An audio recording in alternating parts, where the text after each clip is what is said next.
Hello and welcome class 9. Today we are going to start the second part of the chapter, A Truly Beautiful Mind, and the first one I have already posted. So we are there on the para 9th. One of the famous papers of 1905 was Einstein's special theory of relativity.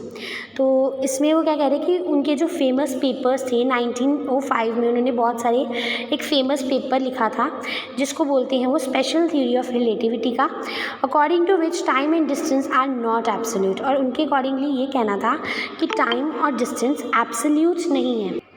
Indeed, two perfectly accurate clocks will not continue to show the same time if they came together again after a journey if one of them has been moving very fast relative to the other.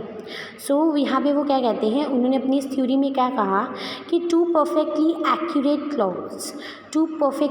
Clocks मतलब बिल्कुल सही से काम करने वाली, बिल्कुल सही time बताने वाली दो घड़ियाँ अगर हम रखें, will not continue to show, वो भी हमें सही टाइम जो है शो द सेम टाइम, बिल्कुल सेम टाइम वो हमें नहीं बताएंगी if they come together again after a journey if one of them has been moving very fast relative to the other.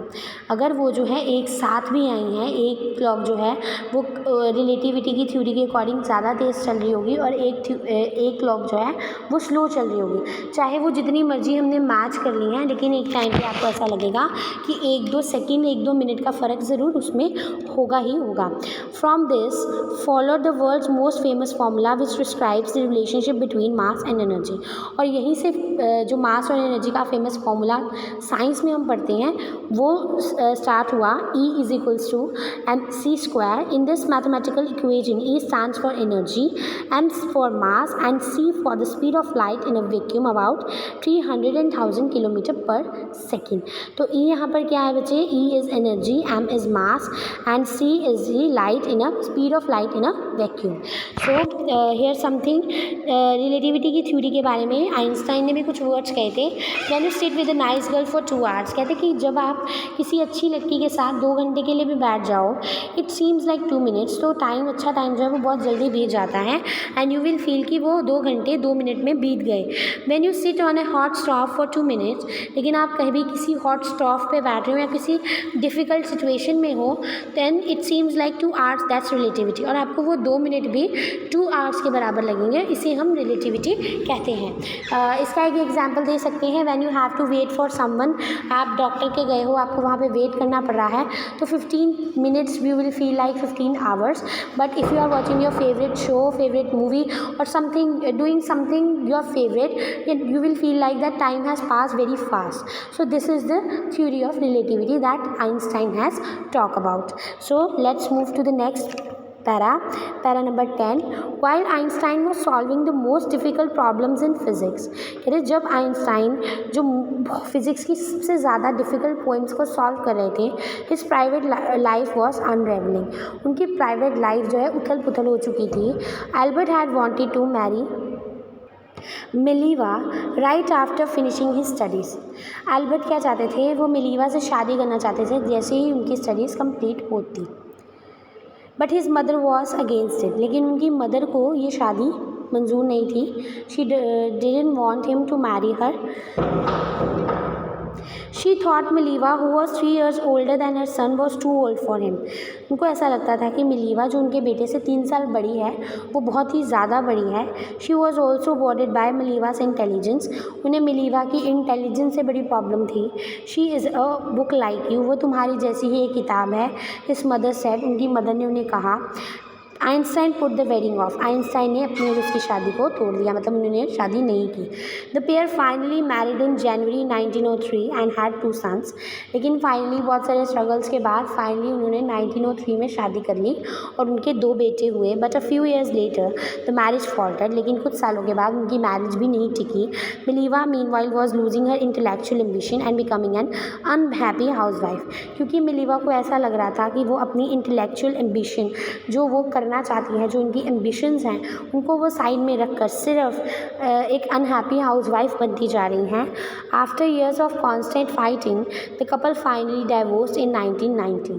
बहुत सारे सालों के बाद लड़ाई हुई उनकी, बहुत कुछ हुआ और फाइनली 1919 में उन्होंने डाइवोर्स ले लिया। Einstein married his cousin Elsa the same year, और उसी साल उन्होंने अपनी कज़न एल्सा से मैरिज कर ली। बहुत सारे बच्चे ऐसे फैमिलीज़ होती हैं जहाँ पर cousins get married to each other, cousins में एक दूसरे की मैरिज हो जाती है एंड डैट डजंट मैटर कि वो लोग कज़न है या कुछ भी हैं, उनके बीच में इतना वो नहीं होता। So next passage para, Einstein's new personal chapter coincided with his rise to world fame। अब उनका नया पर्सनल चैप्टर शुरू हुआ after marriage of Elsa with Elsa, और उनका जो पर्सनल चैप्टर स्टार्ट हुआ था वो था उनके rise to the world fame, मतलब उनको प्रसिद्धि मिलनी शुरू हुई, लोग उन्हें जानने लगे, become famous.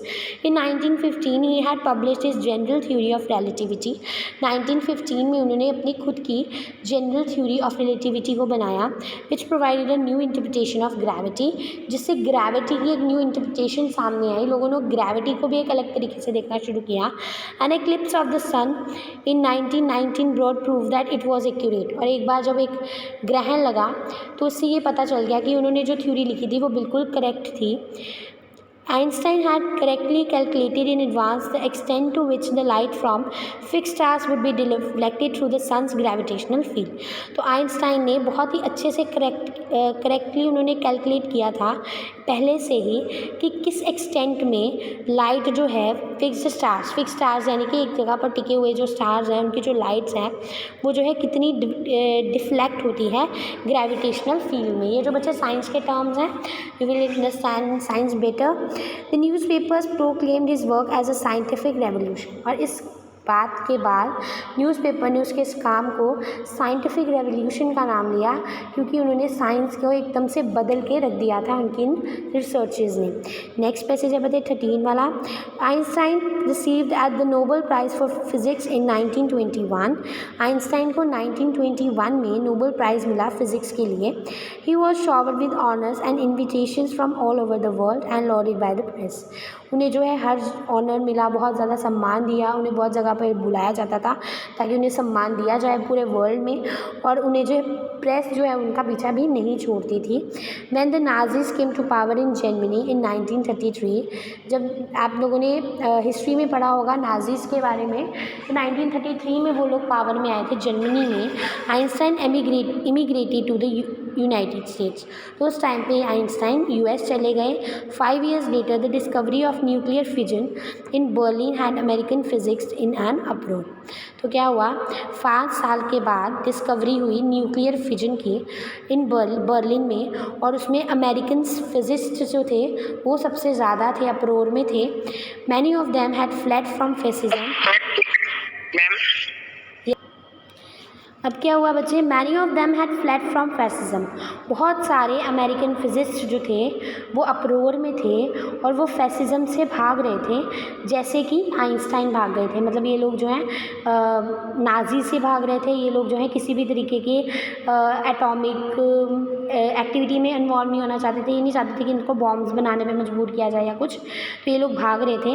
And now they were afraid the Nazis could build and use an atomic bomb, और अब इन्हें डर भी लग रहा था कि नाजीज जो हैं वो कहीं कोई एटॉमिक बॉम्ब बनाकर उसको यूज़ ना कर लें। 15 para, at the urging of a colleague, Einstein wrote a letter to the American President Franklin D. Roosevelt on 2 August 1939, in which he warned a single bomb of this type exploded in a port might very well destroy the whole port together with some of the surrounding territory।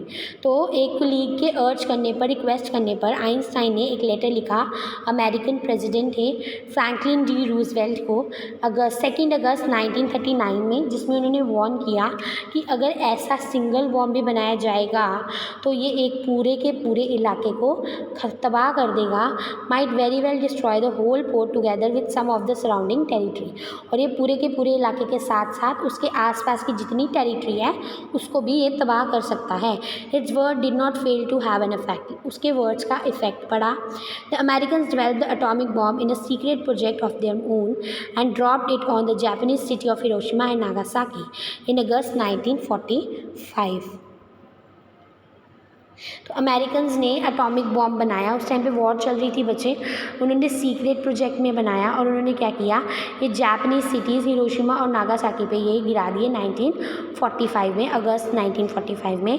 Einstein was deeply shaken by the extent of the destruction. Einstein को इस destruction से बहुत बड़ा झटका लगा।